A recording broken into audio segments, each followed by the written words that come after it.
first story, GCB Bank has assured workers of the two banks that it took over on Monday following the collapse that their jobs are safe, at least in the short term, as the bank has no immediate plans of laying them off.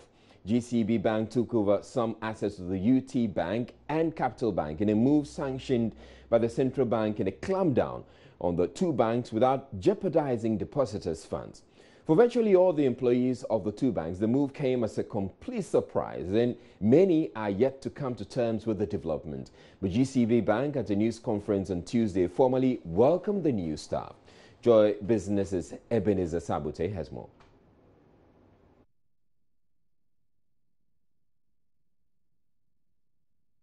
GCB Bank assumed the customer deposits and selected assets of UT Bank and Capital Bank when the Bank of Ghana revoked the licenses of the two and approved a takeover by GCB Bank.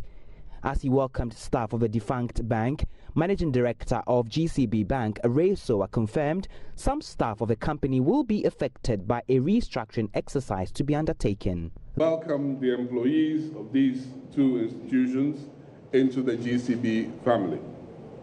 As we continue with the integration process, we will review all the current positions and situations against the planned strategy, organizational structure, and staffing requirements of the expanded GCB Bank for right sizing. As a result, some jobs may eventually be affected, but we shall take steps to ensure we minimize the adverse impact of this integration. GCB, with the experience and capacity of running a sustainable and profitable institution over 6.5 decades, has the mettle to take these two institutions to build an even stronger bank. The MD also assured customers and shareholders of the safety of their deposits and went ahead to share what their new bank has in store for them. The network of the bank, at the current 214, as against the pre-assumption spread of 161, positions GCB to attract deposits from various sectors and parts of the country at a much lower cost. This will enable us to on-lend at lower interest rates for the benefit of the SME sector, long identified as the backbone of the national economy. Relationship managers of the bank will stay in close contact with our SME and corporate customers to ensure that we provide them excellent service that will promote the sustainability and profitability of their businesses. I want to assure all stakeholders that you have a partner in GCB, which provides you the backbone of a resilient institution and which is in the business of supporting businesses to realize their dreams. GCB Bank also described the development as an opportunity for it to expand and improve on its branch network as well as services in general. Well, GCB Bank says it is early days yet to make a determination about the fate of workers of the two banks going forward. Answering questions from journalists on the takeover, Managing Director Ray Soa says a decision can only be made after PricewaterhouseCoopers completes its assessment of the situation. They have to speak to the receiver. The issue about jobs, which will inevitably go, we shall conduct a skills assessment. As part of the integration process, we need to know that we can bring everyone on board or we can't bring everyone on board. This is an expanded institution, and as we go through the integration, we shall know what jobs to close down and what jobs to retain. I intimated when I spoke about the revocation of the licenses of the two institutions that from that moment on, the employment with their previous employers ceased. All claims, therefore, will have to go to the receiver. We cannot speak to that.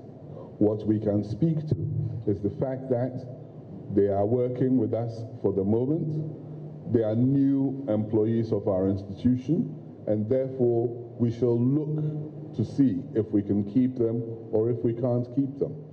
As to what happens in terms of the resolution of the contracts that we give them, it's another matter which we'll handle internally. Now, you wanted to know the worth of the two banks. I want to assure you that that is also privileged information. All of this has had to be handled with a very high level of discretion, okay? And it is not my place to disclose these things.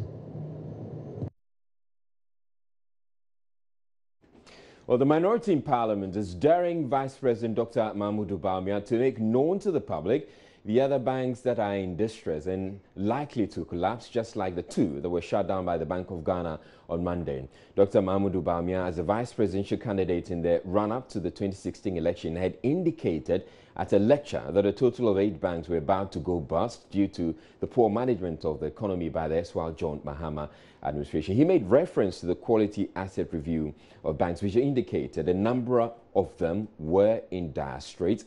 And in a bit, I'm going to bring you extracts of the speech that he delivered sometime in 2016. And I'm going to be sharing that with you in a moment. Now, he makes reference to, and this is what the minority wants to take him up on. And so he says the asset quality review of banks conducted in 2015 shows significant vulnerability of banks to current economic conditions, and that if the affected banks were to provision fully for all bad loans, a significant number of them would collapse. 8 banks were identified to exhibit significant weaknesses with capital adequacy ratios below 10%, some below 5%, and nearing collapse. So this was a speech that was delivered back then. Well, the minority says Dr. Bawumia had taken political advantage of the information he had at the time. Minority spokesperson on finance, Cassia Latoforsing, who addressed the news conference, asked that the vice president make full disclosure of the findings now that he is in charge of the economic management team. Only took advantage in the political landscape to disseminate information that is supposed to be classified because of the fact that he worked in Bank of Ghana and he had obviously some links there. In early 2016, the then administration, President John Dramani Mahama's administration, asked that something called the asset quality test be done, or asset quality report be conducted on banks. Let me quickly say that I was a member of the Bank of Ghana board at the time, so I know exactly what I'm talking about. And when we actually asked that that's supposed to be done, it took about approximately 7 months, 7 months for the process to go through. We very much so contracted a transaction advisor to do due diligence on some of these banks and produce a report. The report came in, the draft report was released to government, and it's very classified because you know the impact is market sensitive, you know the impact on the economy. It was released to the government or Bank of Ghana at the time around July. Part of it was leaked, and the then candidate, running mate Bawumia, decided to take political advantage and then announce it. I thought it was overly unfair, and obviously what you should understand is that it was a draft statement, a draft report, of which further works was done, and a final report was given to the central bank.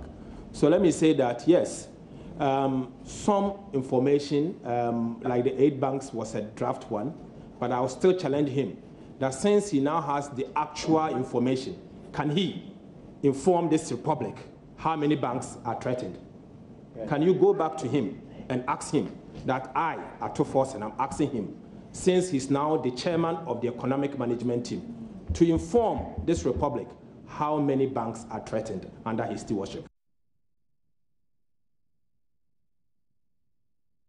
He also says the minority will ask for the appearance of the finance minister to assure Parliament that depositors of UT Bank and Capital Bank will not lose any of their funds. We are urging the government to, as a matter of urgency, institute a bipartisan probe into what occasioned the rise and fall of these two banks. We think that this situation needs to be investigated so that if it is true that actions or inactions by owners and managers of these banks actually resulted in the banks collapsing, I believe that the state will have to take action. We, the members of the minority of this parliament, as a matter of urgency, will be requesting through the Right Honourable Speaker that the Minister of Finance and the Governor of Bank of Ghana be invited to brief Parliament about this development and to give assurances that depositors will suffer no losses.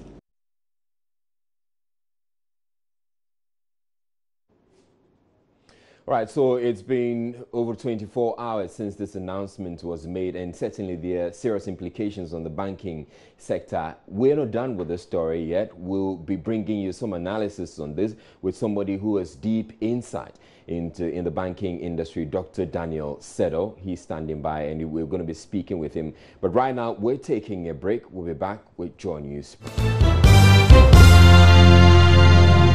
To Joy News Prime, we're going back to our top story tonight, which has to do with the collapse of two of the country's commercial banks, that's Capital Bank and UT Bank. GCB Bank, as we know, has taken over the assets or some of the assets of these two banks, and it has indicated that the workers have become part of the GCB family. Now, there are implications because these two commercial banks indeed are part of the system, and their failure right now will clearly have implications on the general banking sector. We're joined via Skype this evening by Dr. Daniel Sedo. He's a financial consultant who has deep insight into what takes place in the banking sector, and he's going to be sharing with us some insights with us.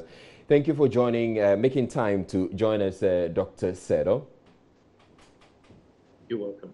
Now, it's been more than 24 hours since this major announcement was made, and in the past nearly 2 days, I can say, do we have any further developments, or have we come to appreciate the implications of what this means for the banking sector?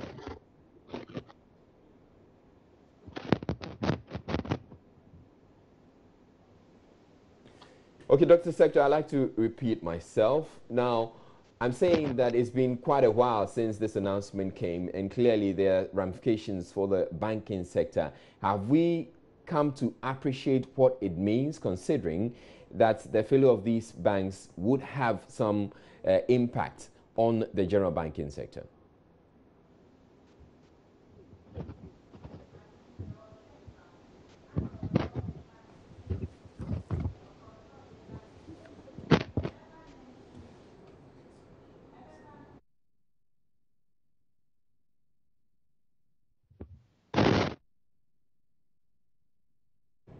We definitely are having some challenges with with a connection to Dr. Daniel Sedo, but we'll get back to him right now, though. We're moving on to some other stories. The executive chairman of the Jospong Group, Joseph Sian Ejepong, says he is willing to relinquish the exclusivity granted his subsidiary firm in the controversial mandatory toll levy contract if that's what it will take for the initiative to be implemented. The Ghana Road Safety Management Limited, together with its allied service providers, are to be allocated 85% of a proposed compulsory levy for the removal of all broken down vehicles on the country's roads. The LI 2180 has since been suspended following massive public backlash. Speaking on Joy FM's morning show, Mr. Ejepong said, contrary to claims that he is just being greedy, he championed the initiative only because he wants to solve a problem that is causing many needless deaths. Quite recently, on the Wild Route, there was a young girl. The young girl's life is diminished because of this. Are we considering how that lady could have become, that young girl could have become in future? And as a result of just this, is dying? 20 cities, 10 cities? Are we looking at the business, whether it is good for Ghana and people are dying? Just yesterday, there was one that happened. So as we are talking, people are dying, and don't we care?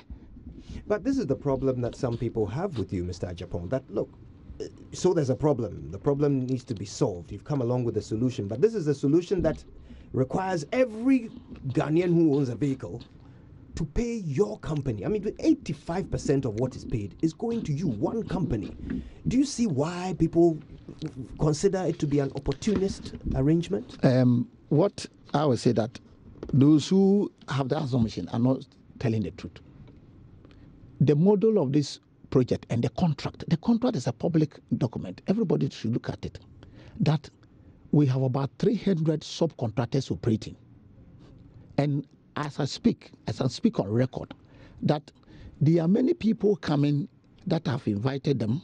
All the two operators here, I've met with them several times, that the trusts are going to be given to them to operate. Besides, there are also third operators, and it's going to run like Uber system. You can buy a towing truck and then join it. The 85, by the time we finish the calculations, perhaps 10% is only coming to me. The rest are going to all these existing operators. And you can, Kwadwo, find out all the existing operators. I've had meeting with them that I'm not going to operate. I'm not greedy. Zoom Lion, we even bring trucks and give it to other service providers. So I'm not going to operate this. People are not looking to the details of the contract and how it's operated, but they are just taking assumptions that is not good. So, and look, let me just tell you, I'm inviting all Ghanaians and anyone who is interested to take equity. They should come immediately. They should take equity of this contract and operate it. It is about the lives of people that I'm concerned. The mandatory nature of the levy has been questioned by many who say motorists should be able to choose which company to fall on when they have a problem. He, however, says that option will not solve the problem. What I've been hearing, another thing is that it's one company. It is not one company. Leave it to people's choice. Well, no problem. If you leave to people's choice, go to the police station. When people even vehicle have accident, they leave it on the road and run away. When accident, they will wait for a police to come and other things. You are going to, and when you look at the details and scope of the contract, we are going to construct depots. We are going to have patrol team with motorbikes. We are going to have some ambulance to support them. It's a very big scope. Constructing a yard even along the highways so that when a vehicle breaks down, you tow it there. It's a cost. Because let us all and Ghanaians look at this. Is it the saving of life important? If it's important, then let's look at it. Are people dying? Can we use this as a preventive measure? Then we look at it. But beside this, and you talk about, because it's Mr. Japan who brought it, and I'm inviting everybody to own it. He also rejected suggestions he is a corrupt businessman who sets up companies only to rip off the state. Every government has its agenda in a manifesto. Those who bring that proposal to attest to them, they go with them. So when I enter the public-private businesses, I read the chemistry of how policymakers do their business. They are on time. They are on run. They are moving. So I work in that kind of philosophy and ideas. I don't bribe my way. I don't give people money to do that. The dredging. 2015, June 3rd, there was a disaster that killed 200 people at Circle. I chose on my own will, went to Sweden, bought an equipment of a dredger because I was partnering a company called Conti. And Conti was giving the work, having sovereign guarantee and everything, $565 million. I was the local content partner. The loan could not come on. Conti left. I could have chose to use the money to place into fixed deposit. I went and borrowed money from a bank and bought a dredger. And I've been dredging up to date. Could you believe that I've not been paid one cedi? The Conti was paid $10 million. I have not been paid one cedi for 2 years. And as a result of that, you can go to meteorological department and ask. The rain that fell 2016 is very heavy. But because we have not packed our tools. That is the passion of Joseph Japan. I like to share. I believe that this country can be well if we all contribute our effort. I'm still working at the college without payment of a cedi. Is that the person who bribes his way to get businesses? Lavender Hill, 100 years. Fecal matter was thrown into the sea. And Ghana was tagged as the dirtiest country in the world. There are generations have come, governments have come and gone. I borrowed money from Barclays Bank, Zenith Bank, and other banks, and constructed today. Go and see the place. I've changed the place. I've stopped the fecal matter. That is the problem solver. That is my passion. When I see challenges and problems, I want to solve it. I want to prove that the Ghanaian is capable. Let's give Ghanaians the chance. Let's encourage them. They can do it. On the much talked about super contracting, which he was accused of doing no work, Mr. Yepong said he was vilified because he is Ghanaian. I understand why people are saying that I wasn't working, and there are so many perceptions. And what happens in this country is that when there's an issue with you, no journalists, some of the people who were talking about, no, they will not even come and interview you. The guidelines and ethics of journalism in Ghana here, we have to watch it again. It's just parading bad news about you without even giving you fair justice to respond. So this issue went there, we've collected 74 million Ghana, we have not worked and other things. So we were all here when the president set up a committee. Did the committee say that we didn't work? Well, actually, the committee said other things about who has the locus to sign and... So if I'm saying that I was working, you will say that it was false. But I want the presidential committee, did they announce that we were not working and so we didn't work what we took? So this, when the truth comes, people like to use malice, to use vindictiveness, to talk about we work. Today, let me tell you and confess to you that because of our good work, Super is in Guinea-Conakry. You're still watching Joy News Prime. We're taking a break to bring you business, but we still have that interview with Dr. Daniel Seto on the GCB fallouts and implications. And also in the bulletin, the Ghana Police Service dispatches a special investigative unit to unravel the deaths of 4 miners in the Eastern region blamed on the Anti-Galamsey Task Force Operation Vanguard. Hello everyone, welcome to Business on Joy News Prime. Now, the head of mobile financial services at MTN Ghana, Elihene, has kicked against the introduction of taxes in mobile financial services. He spoke at the 3rd edition of the Joy Technology and Innovation Summit in Accra. Sarah Josu was at the summit and has filed this report. The Joy Technology and Innovation Summit is aimed at promoting a culture of innovation and technology which can solve important socio-economic problems. This year's edition was themed The Impact of Mobile Technology on Financial Services. Among the issues debated upon was the introduction of taxes in mobile payment services. Reacting to the issue, head of mobile financial services at MTN, Elihene, emphasized any such move by players in the financial technology sector can dissuade customers and impede the growth of the sector. I remember the whole conversation around VAT or taxes on financial services or banking services. It's come and gone. And I'm sure it's come and gone for very good reasons, because we want to ensure that we have the confidence of the people you are trying to attract into the space. We are trying to bring the informal people into the banking space or into the financial space. You want to encourage them as much as possible. These are times where you put incentives that would motivate people to want to go this route, rather than putting in something which already stifles his interest in the service. So I don't think that smartly looking at where we want to go, bottom of the pyramid, bring many people on board, because today, if you heard Doc, we are talking about 1.8 billion Ghana cedis, which would have been in people's pockets, agbogloshi everywhere. They are now in the banking space. If you have been able to mop up that kind of money, then more and more people coming in will bring more and more money out of the system and improve our, Doc will say, monetary policy conversations at that. Then the second thing I want to talk about is that within the mobile money space itself, there are some erroneous impressions that people carry.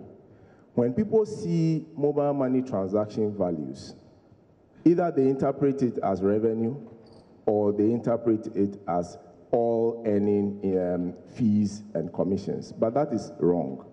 Let's understand it that of the mobile money transactions that we deliver, the values you see are the actual amounts that people have moved for one service or the other. Number two, over 85% of those transactions pass for no fees at all. Head of Payment Systems at the Bank of Ghana, Seto Amediku, highlighted the importance of mobile payment systems in reducing fraud in the sector. The banks have seen that this mobile payment is complementary, is to reduce their own cost of operation, because doing banking in Africa is expensive. So how can you get alternative means of reducing your cost of operation? And mobile, currently as we are speaking, over 107,000 mobile money agents across all over the country. And we are talking about only 1,300 and something bank branches. So as we are speaking now, EcoBank MD is here. You ask him. Some of their customers don't go to EcoBank. They go to their agents to pay into their account. They have an app. You can do so many things. GT launched about 3 weeks ago. Currently, as we are speaking now, somebody who is in Akimoda who wants to pay school fees doesn't need to go to the school to pay. He can log on to the platform, the electronic platform, and pay.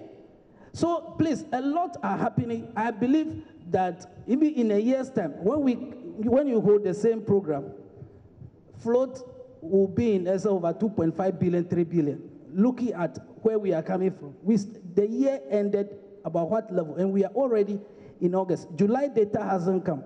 You watch out. July data may be hitting over 2 billion. So yes, the banks have seen the advantages. Even government itself.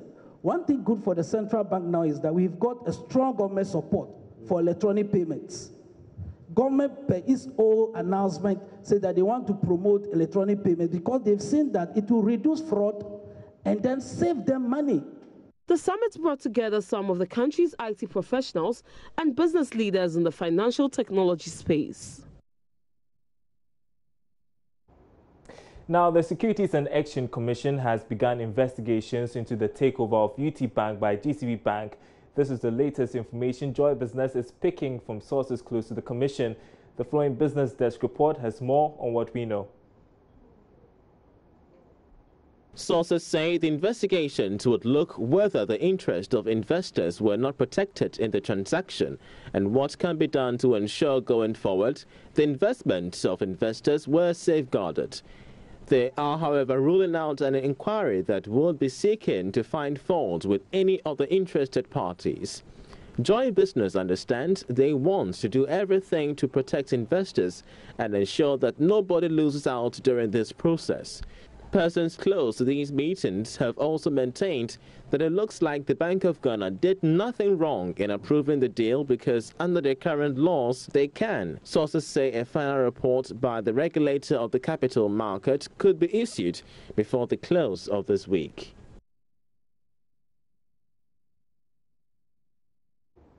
Meanwhile, GC Bank has been meeting stockbrokers and financial analysts on the fate of shareholders of UT Bank after the takeover. Stock analyst with Gold Coast Fund Management, Bertha Tubiga, monitored the meeting for us. They have not actually acquired the bank yet. They haven't acquired Capital Bank and then UT Bank yet, but they have assumed some of all its liabilities. And the liabilities here I'm talking about is the customer's deposits and some sort of investments that clients have with these banks. But they are yet to they are yet to look at the assets of these banks before they think of which ones they should go in for and the ones they shouldn't. Let me just butt in here. When they say they have not acquired the bank yet, what do they mean? For people watching and wondering, what are you telling us now? When we say the bank has been acquired, as in they have bought the bank, but in this case, they haven't bought it yet. And they are actually interested in some of the assets of the bank and not the entire bank, or let me put it that way. Right now, the receiver, that's PwC, is in charge to do all the cross checks for these companies, these banks, to ensure that everything is okay. And GCB is going to use 30 days to do its due diligence to select the assets that they want to take as an institution.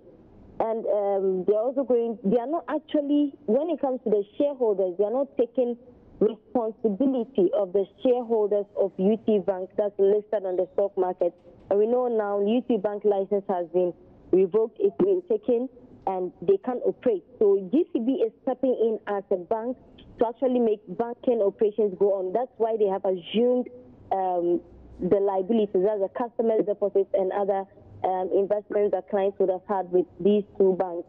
And what will happen is that GCB will negotiate with these clients of the banks, especially those who have investments with them. For instance, if GCB is giving out fixed deposits or treasuries as maybe roughly, let's say about 15%, and then UT Bank is giving it out to about 30% or 18%, then they have to renegotiate with these clients to come to an agreement. Now, some other developments we want to let you in on. The managing director of HFC Bank, Robert Lehant, has announced his early retirement from the institution. According to a circular issued to shareholders by the Ghana Stock Exchange, Mr. Lehant is due for a ministerial appointment in his hometown, Trinidad and Tobago. The board chairman of the bank, Charles Williams Wennis, confirmed the approval of Mr. Lehant's departure by the President of the Republic Financial Holdings Limited and HFC Bank's Board of Directors.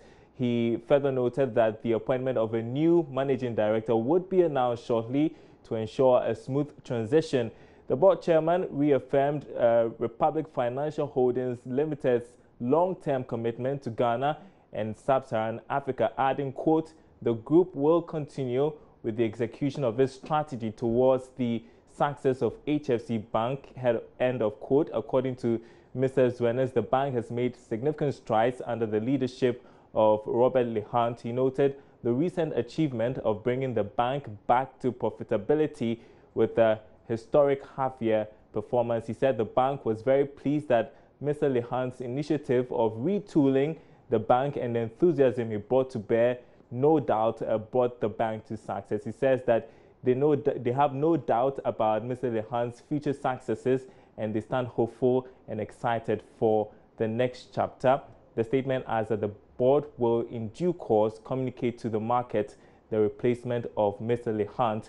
Mr. Lehant was in 2015 appointed as MD of the bank after he served as the executive director in charge of risk management.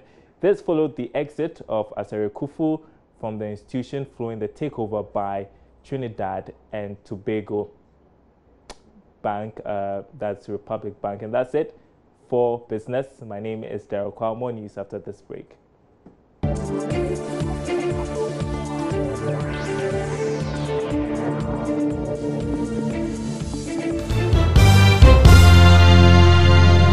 Welcome back to Joy News Prime. And we're going back to our top story. Monday's shutdown of UT Bank and Capital Bank have left in its wake questions about the integrity of Ghana's banking industry.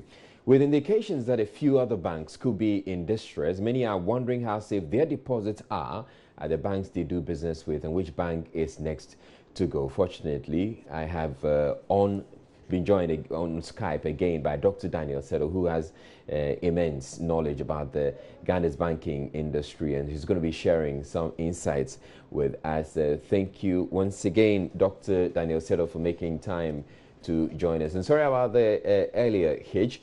Now, people have been wondering that whether the banks they save with, their deposits are safe with these banks. What do you have to tell them in the wake of the collapse of UT Bank and Capital Bank? Let's assume that their deposits are safe. Let's work from that premise. Because by the structuring of financial institutions, there's a fiducial relationship between depositors and directors of a bank. Where we need to be paying attention to is the role of directors in a bank. That they take deposits and they must take responsibility and take ownership and do things properly and ensure that their businesses are run properly, and as such, those who bring those deposits have their money safe. Now, we need to encourage savings as a people. And so we need to do everything possible to ensure that all deposits are safe. Now, if you take what has happened and then the reaction of the central bank, their primary objective was to protect depositors. So once we can do that, we should be telling ourselves that, yes, we can work the issues going forward. But here's the case where some will say, we've just been lucky this time, and we're probably not going to be lucky the next time it happens. I do not share that view because this thing didn't happen overnight. It's been in the works for some time. The process has been managed largely. It's not that we didn't know about all these things. It's not that we didn't know that there are challenges in the financial system.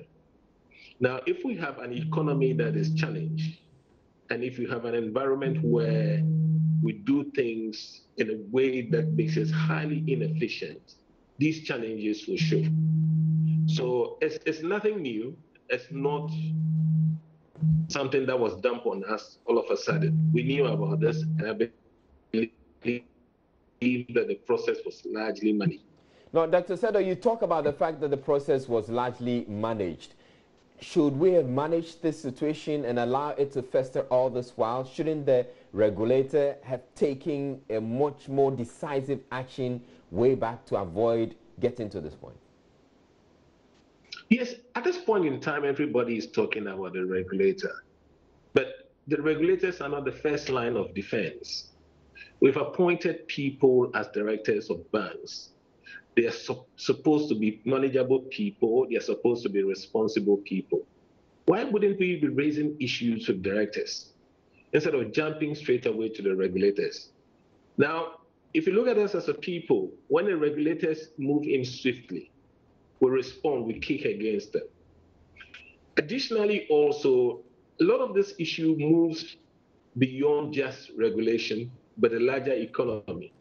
And so what regulators will often want to do is, well, is there another way to manage this whole process that there's no panic, there's no run on the banks, that we can secure jobs, which is a difficult approach because it's a balancing act. You can close down a bank immediately and the ramification would just be too much to handle. You could also give them the opportunity to introduce fresh capital to cover up for the impairment. If they are able to do that, you've got your results. If they are not able to do, you support them with liquidity. Now, if they respond, you solve the problem. If they don't respond, then it gets to a point where the regulators would necessarily have to revoke the license. Now, when you do that, what you need to do is to protect depositors. And I think in this instance, that's what they have done. Now, the Bank of Ghana, before we got to this point, my understanding is that the Bank of Ghana has been supporting these banks for quite a while. Now, it is possible, isn't it, that the Bank of Ghana could lose whatever it has pumped into these banks over the period that they were in distress? I wouldn't think so. I mean, they're the regulators, they're the ones monitoring. When you get into this difficult situation, Bank of Ghana will work closely with you. I think we should be shifting the issues from this thing we are saying, but get down to the bottom of the structure of our economy, the structure of the banking sector, and how difficult it is to make profit and how easy it is to make losses and run yourself into this problem. Now, if you permit me, I'll progress. That you see that these two banks were previously non-banks. Now, in the non-bank sector, what happens is that you take very expensive deposits. Then you lend them at very high rates on monthly basis, 4%, 4.5%, 5%. So annual could be about 60%. Now, because your deposits are very high and very expensive, the thing is that when you get a banking license, you get a cheap deposit.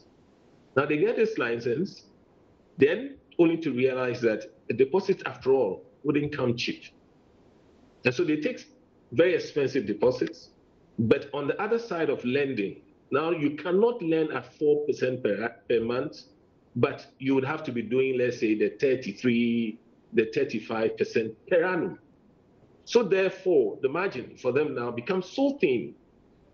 Then the challenge starts. Their overheads are already very high. And unfortunately for this class of banks, they do not have the cream of customers. That is, those who come to borrow. They don't have the cream. They deal with the marginal ones. And with the marginal ones, the least thing that happens, they sleep. Then you get into trouble.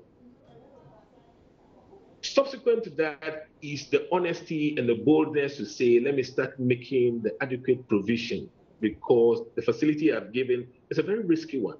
So let me start making provision. They defer that provisioning process as well. And because their capital is also not huge, they cannot accommodate it. So the challenge starts from the credit process. Now, when you have a situation like that, it's just a matter of time when you go down the drain. And this is probably what might have happened. All right, so from what you're saying, there's the indication that a number of non-bank financial institutions that are migrating and becoming universal banks should be mindful of this challenge. We need to pay serious attention to these institutions. We need to pay serious attention. I mean, what we probably do not do in this part of town is we do not do research. Now, if you pick the annual report of these institutions over the years, you should be able to pick this thing very easily. There's no cheap deposit any longer in this country. A few things have happened in the banking sector which we do not talk about. You have mobile money, for instance. That event itself has made credit very expensive. You have other vehicles mobilizing deposits. So previously, people leave their monies in the banks will block them. But now people are getting wiser. Instead of leaving the money free in the banks, they find other vehicles to channel them into. And so banks will now have to go to those centers to now pick deposits at expensive rates. So there's a huge challenge in there. Now we are trying to force interest rates down, which will make it very difficult for banks going forward because the profits they used to make will no longer come. The cost of deposits will not drop very quickly. So we should be mindful that going forward, we have a challenge we need to deal with. Now, one other challenge that's going to even compound the situation of these financial institutions is the contemplation by the central bank to actually raise the minimum capital requirements. I believe that is going to make the situation even more serious for a lot of the banks. Yes, it's a debatable issue whether the solution is injecting a lot of capital or having small capital and do business according to your size. Those are the two sides of the coin. Elsewhere in our neighboring country where capital was raised so high, they had excess capital. So they have to rush down West Coast to establish some of the banks we see and other businesses. Now, our economy is still very small. Do we have avenues to channel those capitals? We should be mindful of that when you put money into businesses, even as equity, you would expect some reasonable returns on them. You do not give the capital to the managers only to come back to be told that they've given facilities that have gone bad. Now, the quality of risk we have in this country, many of them are not good quality. So if you go touching those risks, you burn your fingers. And that is one thing that should inform us when we are even making a determination whether we should bring in a lot of capital or we should have capital that is reasonable enough, but have responsible people managing quality risk. Now, the final question I'd like to put to you is, do you think that the Bank of Ghana, we talk about the capital of these, the capitals, that the stated capitals of these banks, do you think that the Bank of Ghana, the regulator, is doing enough verification of these amounts, or they just allow the banks to just state their capital and they go along with it? Well, like I said, there are two schools. There's one school that thinks that increased capital as a means of eliminating some other people. But truly, in banking, it's not capital that is used to do the lending. The capital is meant for infrastructure. So for your lending, you have to mobilize deposits. So the question we should be asking ourselves is, do we have cheap deposit for banks to mobilize and get things done? Now, if you're talking about high capital and they bring in high capital and they do big ticket deal, let's say they do housing, estates. Now, one transaction could consume a lot of those capital. What happens subsequently? So the key is really the mobilization, that is taking of deposits. We must introduce trust and confidence in this system that when people bring their money to the bank, we can look after it properly and use it into productive ventures that will be able to pay the interest that is due to them on these deposits. Our inability to manage resources efficiently is where the major challenge is. I do not think as a people, we have been wired enough to manage things efficiently. It's a major challenge for us. The way we've configured ourselves as a people doesn't lend itself to efficiency. And so the business people are really, really, really struggling. You pick loans at 35, 40%, you are likely to fail because of a highly inefficient system. All right, and whilst at it, there are other financial institutions that are offering interest rates of about 10% on a month to others. It makes the capital even more expensive. Exactly so. That's why I'm saying the financial system is not an island. They are interlinked. Like those people doing those transactions, they are seriously creating problem for people looking for cheap deposits. All right, thank you very much, Dr. Daniel Settle. That's where we would end it. Thank you for making time to join us. You're watching Joy News Prime. We're taking a break at this time. Now, the homicide unit of the Ghana Police Service is taking over investigations into the killing of 4 men at Akukusu near Kwabeng in the Eastern region. The team has been tasked to, in the shortest possible time, bring the perpetrators of the crime to book.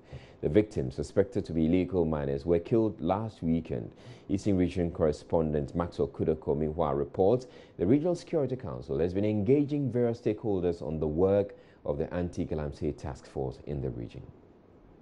The Regional Security Council engagement will involve meetings with the Operation Vanguard team, Minerals Commission, the Environmental Protection Agency, as well as mining companies, the media and residents. It is, however, aimed at educating the public on the mandate of the Anti-Galamsey Task Force. Eastern Regional Minister Eric Kwachi Dafo tells Joy News some licensed operators are known to have ceded part of the concessions to illegal miners. And going forward, we even want to engage with the media and the bigger companies that are mining, because it appears to us that they could also be part of the problem. As far as the investigations are concerned, residents of Akukusu are convinced the miners died in the hands of the Operation Vanguard troops. But the commander, Colonel William Ejapon, insists his men know nothing about the killings. He further indicates they will not be distracted by the false allegations leveled against them.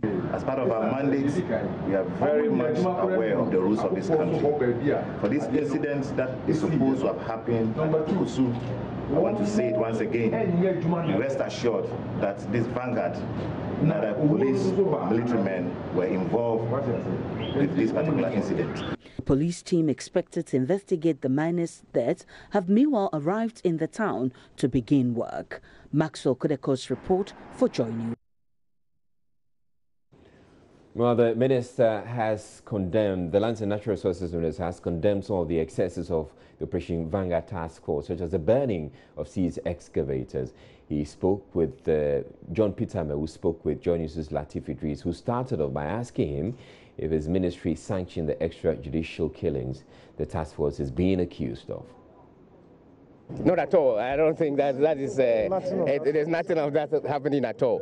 This Operation Vanguard, it's a direction by which the presidency, together with the 7 ministerial committee, put together to address some of the problems. We've gone far in these galamsey issues, but we need to sustain it, and that is why we say the piecemeal approach is no longer sustainable. An approach, therefore, was to make sure that what we have done, we should deploy the law enforcement agencies to make sure they maintain the environment. That's exactly what is happening. Nobody has sanctioned what you rightly, and we don't think that, that is even happening. I mean, let the investigations goes on in regard to the 4 killings that you're talking about. I mean, the details are yet to come, and then we'll know exactly what happened. It's unfortunate that this thing is happening at the time that we have deployed the forces. But these forces are very disciplined. I have an opportunity to attend their training session, and I saw the kind of training they went through. They have terms of references, which of course they are adhering to strictly on the field. I have absolute trust in what they're doing.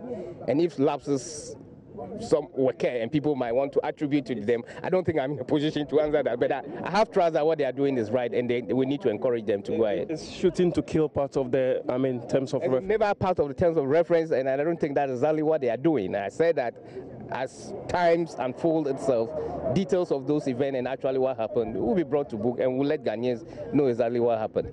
But I can tell you, and we have perfect confidence, 100% confidence in what they are doing in the field. And I don't think it's government intention to destroy those excavators and earth-moving vehicles. Not at all. It's not our intention. Our intention is to put them into good use. Some little excesses, as I've said, may happen, but the intention is to make sure that we preserve those equipment for use. So unequivocally, you're saying you don't support the banning of these excavators? It's not a directive from anybody for equipment to be banned, but what might have led to the banning of those equipment also need to be investigated. So we don't subscribe to that, and we don't think that is the way it should go. Government's campaign promise to create 4 additional regions out of the existing 10 is becoming a reality. On Tuesday, members of the Council of State advised President Akufo-Addo to go ahead and create new regions after reviewing a 312-page petition from chiefs in the Brahafo, Northern Volta and Western regions. Chairman of the Council of State, Anautu Osrebo, told President Akufo-Addo the petition received overwhelming support from the 23-member council. Of June 2017, the Council received a communication under your own hand, seeking the Council's advice on the creation of new regions. And close in the communication were copies of petitions from some chiefs and peoples of the Western, Northern, Brahafo, and Volta regions, where the demands for the creation of new regions had been the most boisterous. Mr. President, the Council has meticulously studied these petitions, which, though from only 4 regions, numbered some 312 pages in total, with accompanying maps and statistical data. Having studied the petition submitted and the detailed briefing by the Honorable Minister for Regional Reorganization and Development, it is of the unanimous opinion that there is a substantial demand for the creation of new regions in the country.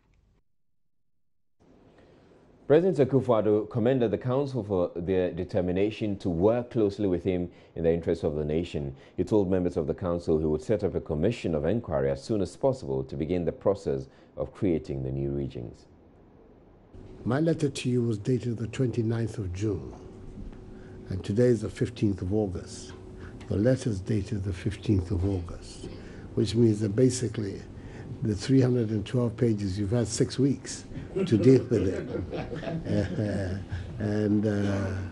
I think that is extremely commendable. As you know, the Constitution then says that now, having given a positive response to the request from the President, that the President will go ahead now and establish a commission of inquiry to look into the demand, to see that it's reflected in the responses from the people, and also to deal with ancillary issues that emerge, the boundaries, the name, and all of those matters will be the remit of the Council of State, of the Commission of Inquiry. I don't think that the Commission of Inquiry is one that we need to give a timetable to, but I would hope that once it's established, that they will work also as expeditiously as you have done. I think that matters like this are matters that ought to be determined with dispatch so that the body politic of Ghana can gain from stability and knowing exactly what is the next step ahead of us. I don't intend to dally too long about the composition of the of the Commission of Inquiry. I have been thinking about it for some time, hoping that I would get from you a positive response. So, and anticipating that means that I'm now in a position to move quite rapidly towards it.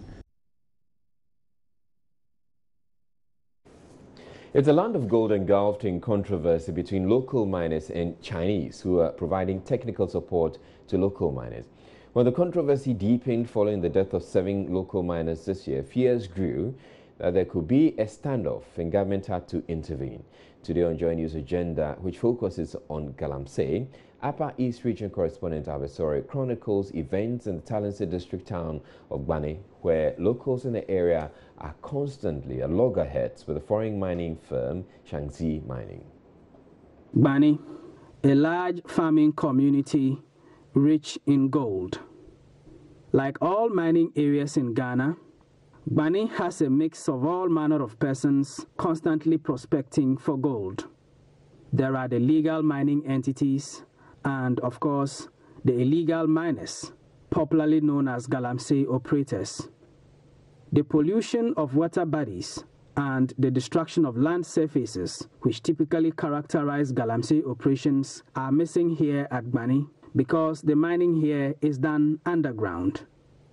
Over the years, several deaths have been recorded among the local miners due to underground accidents. While these accidents are thought to be due to unauthorized blasts, often carried out by the illegal miners themselves, the local people always put the blame on Shangji Mining, a Chinese mine support service company working in the area.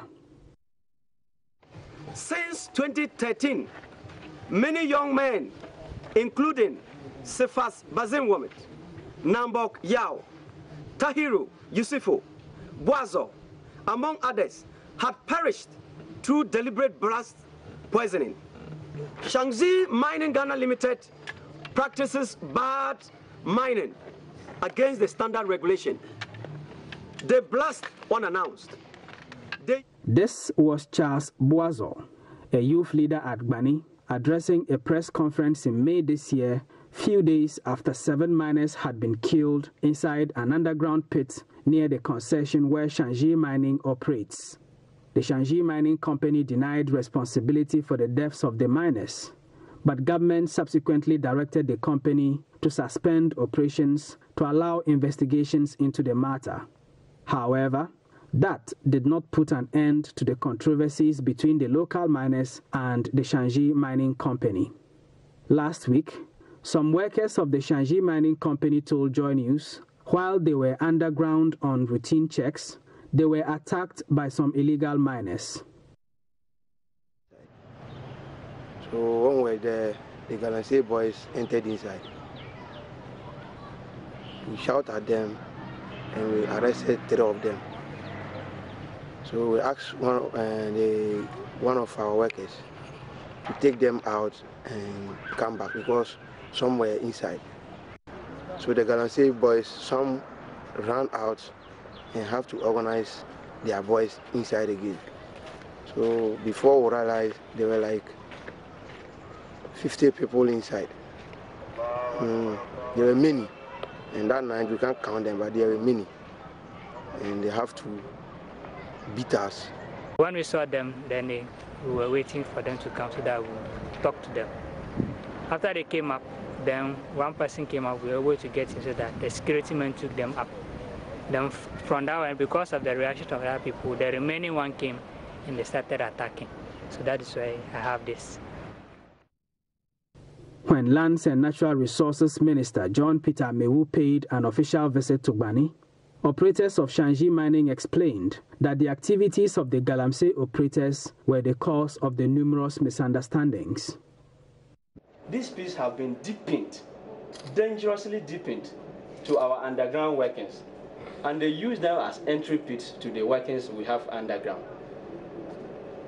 God knows where these people get their explosives from. They drill and blast our support pillars, all in the purposes of stealing the ore underground. They convey with them weapons such as claps, locally made pistols, hammers, chisels, whatever. The Lands and Natural Resources Minister toured various areas at Bani, where Minerals Commission officials revealed that some of the illegal miners have managed to dig some pits which are concealed in their homes. They often use these pits as access routes to go underground and carry out their mining activities without being detected.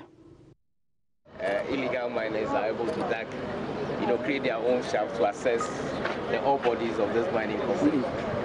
And so I think it's proper we take up the matter. What the government keep on saying day in, day out is the methodology that is adapted in the practices of the mining. That is. I'm sorry for that report. Now, last 2 years, 67 women died during childbirth in the central region. In 2016, it shot up to 90 deaths, and 48 women have already died in the first half of this year.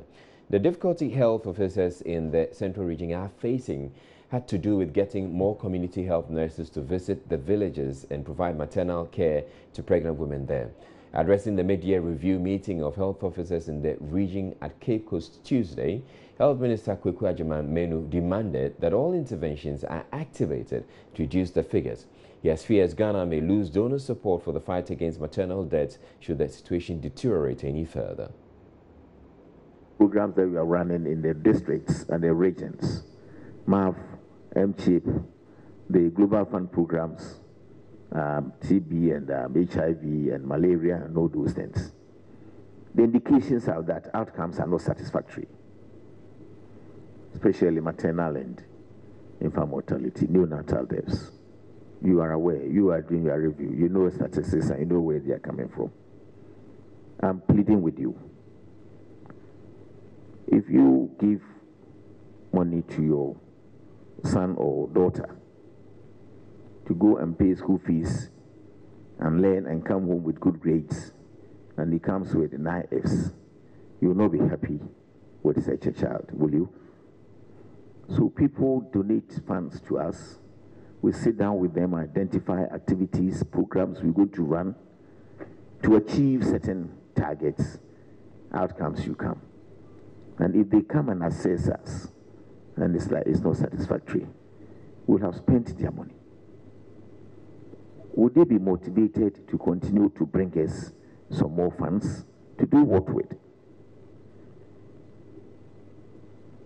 So let us scale up our commitment in running these programs. They are waiting for outcomes.